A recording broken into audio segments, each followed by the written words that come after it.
औज़ुबिल्लाहिमिनश्शैतानिर्रजीम बिस्मिल्लाहिर्रहमानिर्रहीम। कहीं जा रहे, सफर में है, 3 आदमी हो तो जमात बनाना चाहिए। एक आदमी जो है इमामत कराए, 2 आदमी पीछे खड़े, तो जमात बना के नमाज पढ़नी चाहिए। हुजूर सल्लल्लाहु अलैहि वसल्लम का कहना है पढ़नी चाहिए। हदीस अबू दाऊद की हदीस है, हदीस नंबर 1547। औरतों को मस्जिद में जाने की इजाजत है। हुजूर सल्लल्लाहु अलैहि वसल्लम का कहना है औरतों को मस्जिद में जाने की इजाजत है। रसूलुल्लाह सल्लल्लाहु अलैहि वसल्लम ने फरमाया, जब तुम्हारी औरतें मस्जिद की तरफ जाने की इजाजत मांगे तो इसे हरगिज मत ना रोकना। हदीस नंबर 837 सही बुखारी की हदीस है। आज हमारी माए बहनें घर में नमाज पढ़ती है। घर में कैसे पढ़ेगी नमाज? अब जुमा घर में पढ़ी, चलो जुमा की नमाज कैसे पढ़ सकते हैं घर में? जुमा की नमाज जो है मस्जिद में होंगी। हुजूर सल्लल्लाहु अलैहि वसल्लम के टाइम पे देखो, बीवी फातिमा सब जो है मस्जिद में जाया करते थे। बीवी आयशा, हमारी उम्मुल मोमिनीन आयशा रजी अल्लाह ताला अन्हा, सारे मोमिनों की माँ जो है मस्जिद में जाया करती थी नमाज के लिए। मस्जिद में जाया करते थे। वो टाइम पे सब मस्जिद में जाते थे, मस्जिद में नमाजें पढ़ते थे। आज हमारी माँ बहन घर में जुमा है, जुमा में बोलते हम घर में पढ़ लेते हैं। कैसा पढ़ते तुम? जुमा की नमाज घर में कैसे होती है? और हाँ, अगर तुम जो है ये जो नमाज पढ़ रहे, जैसे अभी जोहर की नमाज पढ़ रहे, तो जोहर की नमाज जो है हुजूर सल्लल्लाहु अलैहि वसल्लम ने कहा कि सफर में हो तो जोहर की नमाज तुम पढ़ सकते। जुमा के दिन सफर में हो तो अगर आप तो जो है आप घर में ही है, इधर ही है, इसी एरिया में है, मस्जिद है बाजू में, जहाँ पे मस्जिदों में औरतें भी जा रही है नमाज के लिए, आप घर में नमाज पढ़ेंगी तो आपकी नमाज कैसे होंगी? हाँ चलो, मजबूरी है, जहाँ पे मस्जिदें नहीं है तो वहां पे तुम्हें पढ़ सकते। तो उसमें क्या होगा कि जैसे सफर में हुजूर सल्लल्लाहु अलैहि वसल्लम ने कहा आप सफर में हैं तो आपके लिए जोहर की नमाज पढ़ सकते हैं। जोहर की नमाज पढ़ सकते हैं। जुमा की जो है मस्जिद में अगर जगह नहीं है, जैसे मस्जिदों में जगह नहीं है आजकल, ऐसे तो बहुत जगह पे मस्जिदों में जगह है, औरतों के लिए भी आजकल है हर जगह पे भी। तो जब है तो लाजिम जो है औरतों को, हमारी माए बहनों को जो है मस्जिद में जाना जरूरी है, लाजिम है, जाना चाहिए। हमारी माए बहनें जो है उम्मुल मोमिनीन आयशा रजी अल्लाह ताला अन्हा, बीवी फातिमा, सब जो है वो जमाने में पूरे मस्जिद में जाया करते थे। और फजर की नमाज में एक हदीस में जो है फजर की नमाज में जो है ऐसा अंधेरा होता था कि औरतें जो है दिखता नहीं था, अंधेरे में जो है दीवार कभी लग जाती थी, कभी कांटे का झाड़ लग जाता था रास्ते में चलते चलते। तो हुजूर सल्लल्लाहु अलैहि वसल्लम ने कहा कि नहीं, आप लोग जो है बीच में से जाओ जो है करके। तो ये आप लोग समझना चाहिए। और हुजूर सल्लल्लाहु अलैहि वसल्लम की सही हदीस जो है उसको समझो, सही बुखारी की हदीस है। हुजूर सल्लल्लाहु अलैहि वसल्लम ने कहा है कि जब मस्जिदें हैं तो जाना जरूरी है, लाजिम है।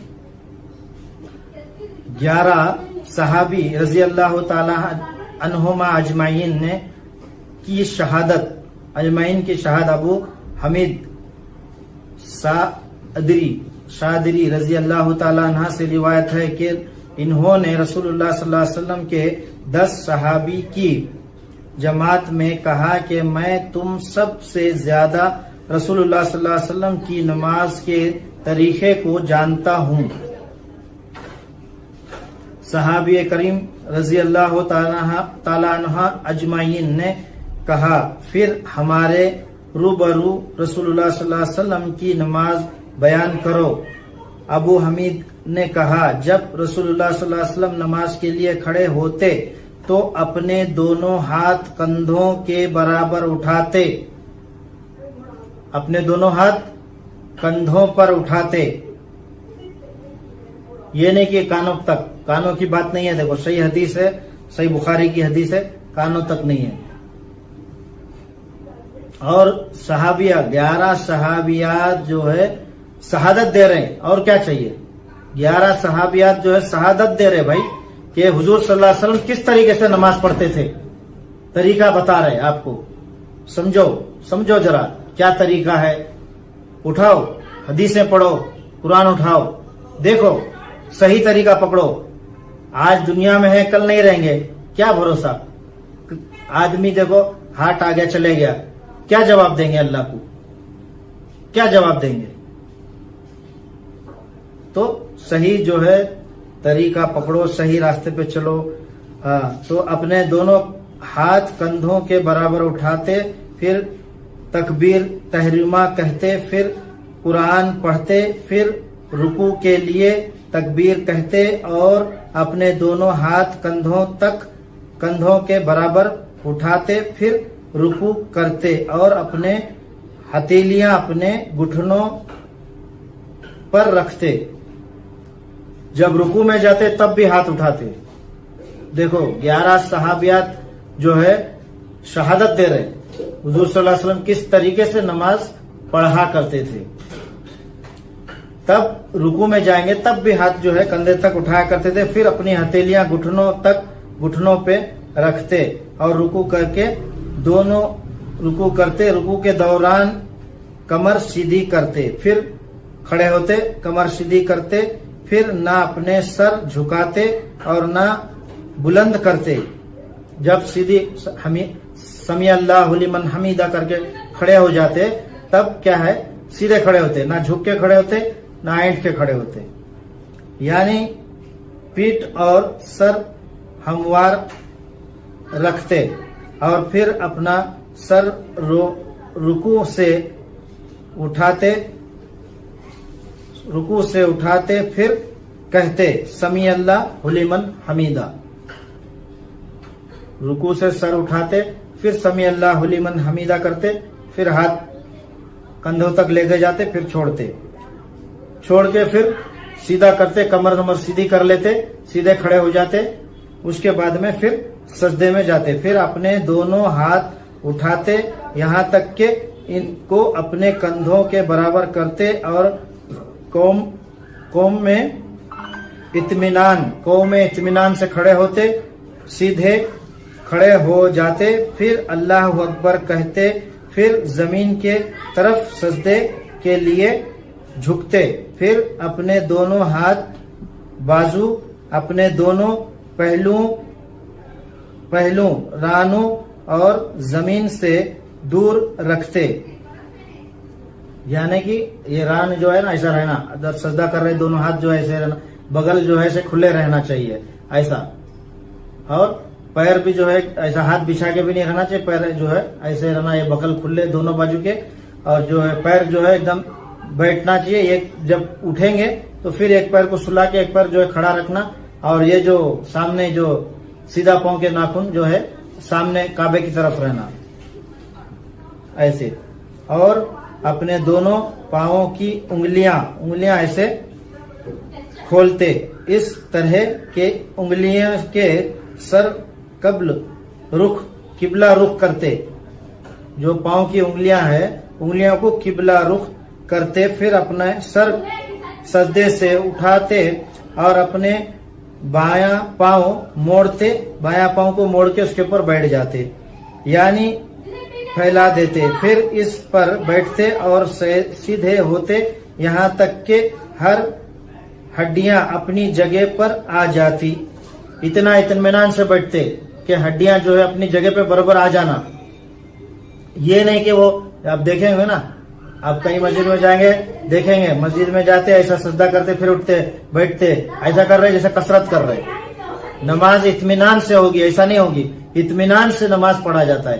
तुम गए फट से उठे, जैसे वो मुर्गी दाना चुनती है, फटाफट चुनती है ना दाना, ऐसा खाती है मुर्गी मार मार के चोंच, उस तरीके से नमाज नहीं होगी। समझ में आ रहा है? उस तरीके से नमाज नहीं होगी। नमाज में इत्मीनान होना चाहिए। हुजूर सल्लल्लाहु अलैहि वसल्लम देखो उठते बैठते और खड़े भी होते तो इत्मीनान से, कमर सब सीधी हो जाना, खड़े होते पर झुकना नहीं, जाना नहीं रुकू में, इत्मीनान से खड़े हो। इत्मीनान से खड़े होने के बाद जो है उसके बाद रुकू में जाओ, सजदे में जाओ, सजदे में से उठो, फिर इत्मीनान से बैठो, फिर दूसरे सजदे करते, फिर अल्लाह अकबर कहते और उठते और अपना बायां पांव मोड़ते, फिर इस पर बैठते और दिल जामे से इत्तेदाल करते, यहाँ तक के हर हड्डियां अपने ठिकाने पर आ जाती, यानी इत्मीनान से जस इस्तेहाद में बैठते। फिर दूसरे रुकात के लिए खड़े होते, फिर इस तरह दूसरी रकात भी पूरी करते। नमाज में इत्मीनान होना चाहिए, इत्मीनान जरूरी है। इत्मीनान से नमाज होगी। आजकल हमारे देखते नहीं भाइयों कैसा नमाज पढ़ते, गए सज्जे फटे उठे। पेशमाम भी यही नमाज पढ़ा रहे ना, पेशमाम भी ऐसे ही तो पढ़ा रहे। पेशमाम भी जो है इसी तरह नमाज पढ़ा रहे। पेशमाम भी जो है फटाफट उड़ रहे, बैठ रहे। नमाज 5-10 मिनट में नमाज खत्म। नमाज में कम से कम नहीं तो भी 20 मिनट, आधा घंटा तो होना। अभी असर की नमाज तो कम से कम 20 मिनट में होना चाहिए, 4 रकात नमाज। हाँ देखे तो 10 मिनट भी नहीं होता है, 10 मिनट में खत्म नमाज। 10 मिनट के अंदर नमाज खाली, सलाम फेर देते, ये नमाज है। कम से कम असर की नमाज 20 मिनट, फजर की नमाज कम से कम आधा पौना घंटा। फजर की नमाज में बड़े सूरे पढ़ा जाता है, आधा पौना घंटा जो है फजर की नमाज में होना चाहिए। जोहर की नमाज में भी आधा घंटा तक तो होना चाहिए। मगरिब की नमाज में तो चलो टाइम कम रहता है तो उसमें जल्दी हो सकता है। सुब्हानकल्लाहुम्मा व बिहम्दिका अशहदु अन ला इलाहा इल्लल्लाह अस्तगफिरुका व अतूबु इलैक। अस्सलामु अलैकुम व रहमतुल्लाहि व बरकातुहू।